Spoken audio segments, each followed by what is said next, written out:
Le vin, c'est la terre. Il faut rester humble quand même, ça n'est que du jus de raisin fermenté. Et on a l'habitude des vins du Lot, et maintenant on peut plus s'en passer. Ça par contre, boire un seul vin toute sa vie, non. En attendant la deuxième bouteille, Admirez. un podcast qui ne parle pas que du vin. Dis-toi bien que si quelque chose devait me manquer, ce serait plus le vin. Bah non. Ce serait l'ivresse. Je suis Solène Éveillard et je vous emmène avec moi dans le vignoble de Cahors. Oh là là, il nous fait un fatigue ce soir. Chapitre 1. C'est qui les humains derrière le jus? Philippe le Jeune, château de Chambert. Alors c'est vrai qu'on dit souvent château Chambert. Ouais. Est-ce que ça t'énerve ou pas? C'est pas Non, vrai. pas du tout. En fait, plus c'est court, mieux c'est. Donc, château Chambert, c'est plus. Certains disent même Chambert. En fait, Chambert, c'est un lieu-dit. C'était un village. Et donc, le château de Chambert, c'est du lieu-dit Chambert. Là, donc, on est dans tes bureaux. C'est un peu un de mes endroits préférés dans l'appellation. Alors, c'est très beau, c'est assez neuf quand même. Et il y a surtout une baie vitrée immense. Et on voit très très loin, on voit toutes les vignes. Bon, ça domine une partie du Causse. Donc, on voit tous ces enchaînements de petites collines. Et c'est vrai, c'est vraiment zen. Mais parce que c'est rural. En fait, moi, j'ai entendu des choses, mais je connais pas vraiment ton parcours. Il faut toujours venir à la source pour avoir les vraies informations. Moi, j'étais pas vigneron à la base, hein, mais je consommais du vin. Donc moi, je connaissais la région. Depuis que j'étais tout enfant, je venais tous les étés dans la région. Et puis après, j'ai eu ma vie professionnelle. Donc moi, je suis ingénieur de formation, je suis un scientifique. J'ai fait des études dans la biologie, dans les mathématiques. Et puis après, j'ai eu ma carrière en créant ma société d'informatique. J'ai voyagé, j'ai vécu à l'étranger. Ça m'a éloigné de toute cette région et puis je suis revenu dans la région il y a une quinzaine d'années. Donc je voulais revenir sur certaines racines qui me convenaient bien. Et à la fois l'univers du vin et cette région m'intéressaient. J'avais un peu mon cahier des charges de ce que je cherchais. Et Chambert cochait bien sûr toutes les croix que je voulais. Le lieu était inspirant, le profil des vins m'intéressait. Donc voilà, j'ai fini par atterrir ici. J'avais pas articulé le côté biodynamie. D'ailleurs, je connaissais même pas la biodynamie. En fait, avant même de m'installer, quand j'ai commencé à chercher, très vite, on rencontre des petits cercles et puis on tombe sur la biodynamie quand même. Et en fait, ce que je voulais vraiment, c'est que c'est pas juste on est bio. C'est que globalement, je veux que la plante soit bien, je veux qu'elle s'épanouisse pour que le fruit soit le meilleur possible. Et donc très vite, on bascule dans cette philosophie de la biodynamie. Un des fondamentaux, c'est dire le monde est un tout. Si je veux un très grand vin, il faut un très grand raisin. Mais pour un très grand raisin, il faut que la plante soit bien. Et pour qu'elle soit bien, il faut que dans l'environnement où elle se trouve, elle soit au meilleur équilibre possible. Donc, alors ça, c'est la théorie. Après, dans la pratique, c'est très difficile d'être parfait partout. D'abord parce qu'il y a des aspects financiers. Le monde du vin fait rêver tout le monde, et à la fois les journalistes, les dégustateurs. Mais il y a une chose qu'on élude beaucoup, c'est quel est vraiment le prix pour faire les choses correctement. Et donc, parfois, le journaliste, c'est dire, bon, votre vin, il vaut 90 sur 100, 92, et puis il est un peu cher. C'est un peu cher pour un Cahors, un peu cher globalement, ou un peu cher parce qu'il est en biodynamie. C'est un problème de notre époque, c'est que dès qu'on veut traiter avec précision et aller dans le fond de n'importe quelle question, n'importe quel sujet, il faut se donner un peu d'effort, de prendre le temps qu'il faut. Mais c'est vrai, quel est le vrai coût du vin? Très souvent, les vins sont complètement sous-valorisés. Un exemple tout simple, c'est quand on est vigneron de père en fils, on va avoir les parents qui sont à la retraite, ils vont aider au domaine, donc gratuitement. Mais s'il fallait les payer, ce serait un SMIC. On va dire c'est 30 000 € par an. Donc en fait, quelqu'un qui a les deux parents à la retraite qui travaillent à l'œil, le jour où il n'y a plus les parents, il a besoin de 60 000 € de plus de marge.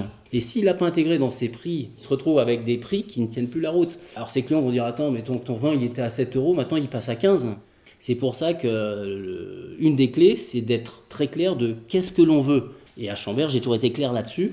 Je suis pas cher parce que j'ai 60 hectares, je produis moins que des domaines dans la vallée qui ont la moitié de la surface. Et ça n'a rien à voir avec la qualité. Dans la vallée, on fait des très grands vins, mais sur le Causse aussi. Ils sont différents, sauf que moi, ils me coûtent 2 fois plus cher. Donc un journaliste qui va venir qui me dit vous êtes un peu cher, je vais dire attends, tu sais combien ça coûte à faire? Et en fait, ils savent pas. Souvent, je tape sur le journaliste, mais gentiment, c'est pas de leur faute. C'est le système globalement où sur 1 ou 2 journées, ils vont déguster de la Balai et puis du Causse, et à la fin, ils vont visiter quelques domaines, peut-être 4 à 8 domaines.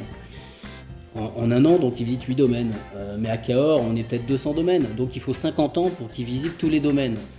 Et donc je prends des raccourcis quand je dis ça, mais bon, c'est mon style, je mets le doigt là où ça fait mal, parce qu'en fait, il n'y a que comme ça qu'on avance, c'est de se dire, en fait, c'est aberrant.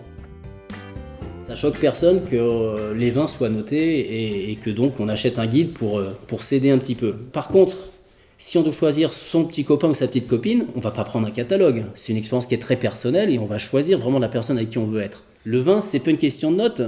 C'est comme pour les gens. Il y a des gens avec qui on s'entend bien, d'autres on s'entend pas bien. Et le seul moyen de le savoir, c'est d'être avec ces gens. C'est pas un catalogue qui va dire cette personne c'est 92, 93. Oui, c'est une histoire de rencontre. C'est vraiment une histoire de rencontre. C'est une histoire de goût et personnel. Plus on a avancé dans sa vie, plus on sait ce qu'on veut, plus on a goûté, plus on a trouvé son vrai soi en tant qu'être humain, plus on a confiance dans son propre jugement, et moins on est influencé par qui que ce soit, et peu importe son grade, il peut être meilleur sommelier du monde ou pas du tout, au bout d'un moment, on sait qu'on juge pour soi, et peu importe les diplômes, mais on sait qu'à la fin, c'est une question personnelle. Du coup, tu seras comment quand tu seras vieux et que tu auras arrêté de travailler ? Est-ce que tu travailleras gratuitement ici ? Bon, je pense que je serai toujours à râler un peu. Il faut pas louvoyer. Vaut mieux être cash et être carré, mais avec une éthique. C'est pas être cassant pour être un despote, mais il y a plein de choses qui méritent même pas de courir après. C'est vraiment ça. Choisir ses courses. Ouais, choisir ses courses, ouais. Qu'est-ce que ta vie d'avant dans l'informatique, ça t'a amené, ça t'a apporté, qui te sert maintenant ? Ah, c'est une bonne question, ça. C'est tout l'intérêt d'être ce qu'on appelle néo-vigneron. Plus on a roulé sa bosse, plus on a un instinct qui est en fait le résultat de l'expérience. Et donc, à l'instinct, très vite, on sait ça faut le faire, ça faut pas le faire. Et quand on est très clair de où on veut aller, même si on est à contre-courant, on sait qu'on est quand même dans la bonne direction. En fait, cette vision à long terme, ça permet de faciliter toutes les décisions au quotidien. Chaque jour, on a plein d'arbitrages à faire. Et c'est très simple de se dire, est-ce que c'est en ligne avec là où je veux être à long terme ? Si on n'a pas cette vision long terme, tous les jours, on peut se dire, ah ouais, c'est peut-être une bonne idée si j'investis là, ou si je fais ci, je fais ça. En fait, moins on regarde à long terme, plus on va être tiraillé à se dire, mais est-ce que je fais le bon choix ?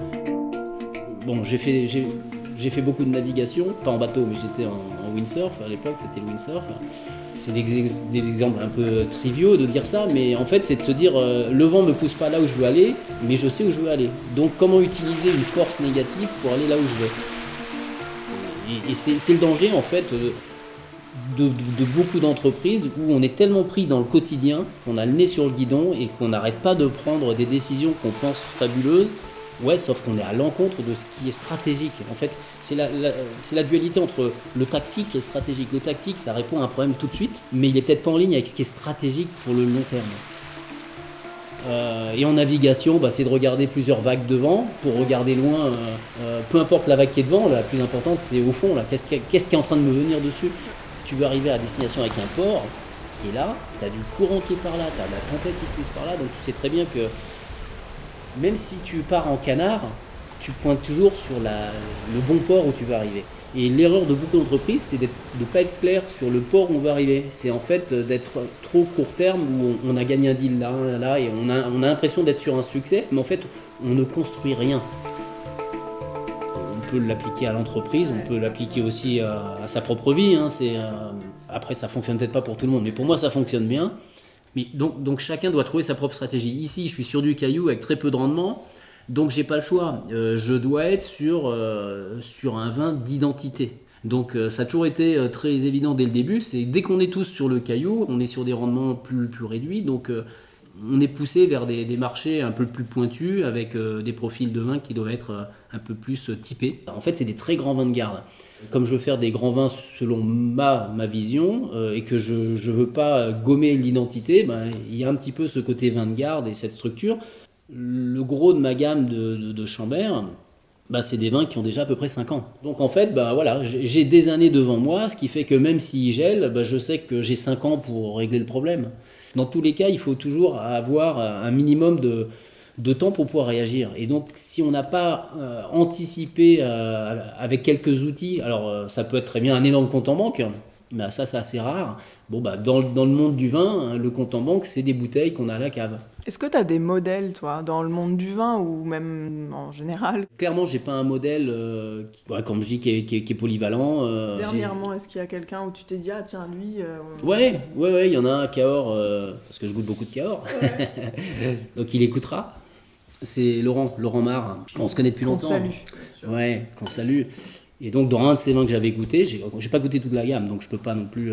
C'était sur un beau vin de fruits, mais sans essayer de polir la structure. C'est le côté identitaire qui est là. Et pour moi, c'est le bon choix. Mais c'est ma vision, et donc voilà. En plus, il fait un petit temps de printemps. Chapitre 2. Il gèle la nuit quand même. Et les grappes, elles grandissent où? Donc là, on est sur, comment tu disais, la coursive qui a... C'est suspendu là. Voilà. Donc, voilà, on pourrait jouer au bowling. Alors, je veux pas dire des choses un peu mystiques, mais je trouve qu'il y a quelque chose de fort ici, et je sais pas ce que c'est. On ressent un calme et... Ouais, moi ce que j'ai toujours trouvé ici, c'est on a une bonne vibration. Quand on parle biodynamie, tout est vibration. Après, même nous, au niveau atomique, on est des vibrations. Hein.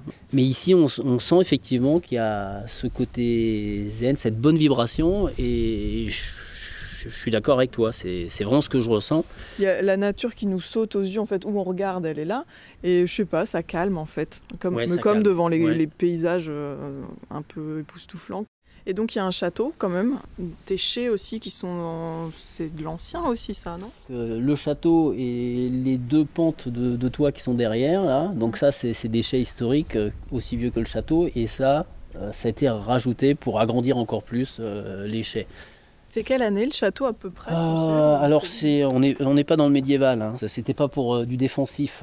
Là on est sur le 19e siècle. Et, donc tu sais l'histoire un peu, les gens qui ont vécu? Oui, j'ai l'histoire. Donc Monsieur Bataille, qui est né là, qui est né dans le château et qui est devenu général plus tard et qui est mort en 14. Il a sa tombe à la fois à Floressas et puis il y a une stèle dans les Ardennes. C'est le premier général mort au front. Et alors quand il est mort, c'est sa sœur qui a hérité du château. Et là, c'est tombé en désuétude. Donc c'est devenu de la friche. Après, je sais qu'il y a eu un peu de moutons. C'était des prairies. Les vignes ont été replantées et la première récolte en 78. Voilà, donc il y a eu un énorme trou, en gros de 14 à 74, mais au 19e et avant, Chambert c'était couvert de vignes. Si on remonte à plusieurs siècles, de toute façon tout Cahors c'était couvert de vignes. Et ça te fait quoi de faire partie d'une histoire, d'un lieu? En fait, de façon très réaliste, j'ai conscience que j'ai la chance d'être ici, de pouvoir contribuer un petit peu au respect de ce lieu. Mais c'est un passage de relais, donc j'essaie de faire les choses le mieux possible dans une vision long terme. Voilà, donc aucune ambition personnelle. Le lieu est tellement puissant par lui-même que le plus important, c'est que quoi que je fasse, ça doit être cohérent par rapport au lieu. Parce que voilà, un jour, je serai juste un nom parmi d'autres qui sera passé à Chambert, quoi. Ce côté un peu futile, pour revenir sur les journalistes, parce que j'en parle souvent. Il y a un truc. Non, mais c'est au début, quand on se lance dans un vignoble, soit de famille ou soit comme moi, en reprenant un vignoble, c'est vrai qu'au début, on fait très attention à est-ce que notre vin va être bien noté, est-ce qu'il va être goûté par le journaliste. Maintenant, ça fait plus de 15 ans que je suis là, puis je me rends compte de revues qui sont connues où en fait le responsable dégustation Sud-Ouest, on en est déjà au 4e en 15 ans. En fait voilà, tout est furtif et même ces gens qui on pense prescripteurs ou en fait même eux c'est des étoiles filantes et donc ça permet de remettre comment on dit, le clocher au centre du village, c'est de se dire mais qu'est-ce qui est vraiment important. Je suis arrivé il y a plus de 15 ans. Je connais les arbres qui sont là et j'ai vu à quel point ils ont peu poussé en 15 ans. Tout est très lent. Donc quand on voit ici des chênes qui font 7-8 mètres, on se rend compte qu'ils sont là depuis plus de 60 ans. Et donc on voit à quel point notre passage il est furtif. Pour revenir à ce qu'on voit, on aperçoit des ruches là-bas, c'est ça? Oui. Alors là-bas, elles sont loin quand même pour le coup, pour que les gens s'imaginent. On voit loin quoi. Par contre, ce qu'il y a sous nos yeux quand même, la terre, elle est très très rouge là. Alors on la voit bien là. Oui et non en fait, c'est l'intérêt, c'est si tu regardes ici, là c'est très rouge là. Si tu regardes juste en face là-bas, c'est très blanc. Là c'est ce qu'on appelle le fameux sidérolithique, c'est terre rouge avec du fer, des argiles qui sont chargées en fer, très collantes. Mais si tu regardes là-bas aussi, il y a des cailloux calcaires qui ne sont pas rouges comme ici, alors qu'il n'y a que 50 mètres entre là-bas et ici. Cette grande parcelle, quand je la récolte en plusieurs morceaux. Mais ça, c'est qu'une parcelle, j'en ai 50. Et ce qui est intéressant, c'est bien sûr, pour nous vignerons, c'est d'avoir ces parcelles qui sont séparées. Et après, on décide d'assemblage ou pas. Là aussi, c'est des choix maison. C'est les identités qui ressortent de chacune de ces zones. On va déguster ? Ouais. Allez. Chapitre 3. Alors, Donc qu'est-ce qu'on boit? On entend quoi dans la bouteille? Alors, Château de Chambord 2017, voilà. Donc, c'est 100% Malbec. Hein. Ouais. En fait, on vend le 2016 aujourd'hui et on en dit en 2022. C'est pour donner une idée. Hop, voilà. Et qu'est-ce que tu as choisi Quelle comme belle. musique pour aller avec alors? Ah ouais. Alors, ce que j'ai choisi comme musique, j'ai pris du AC/DC. Quelle chanson? C'est Back to Black.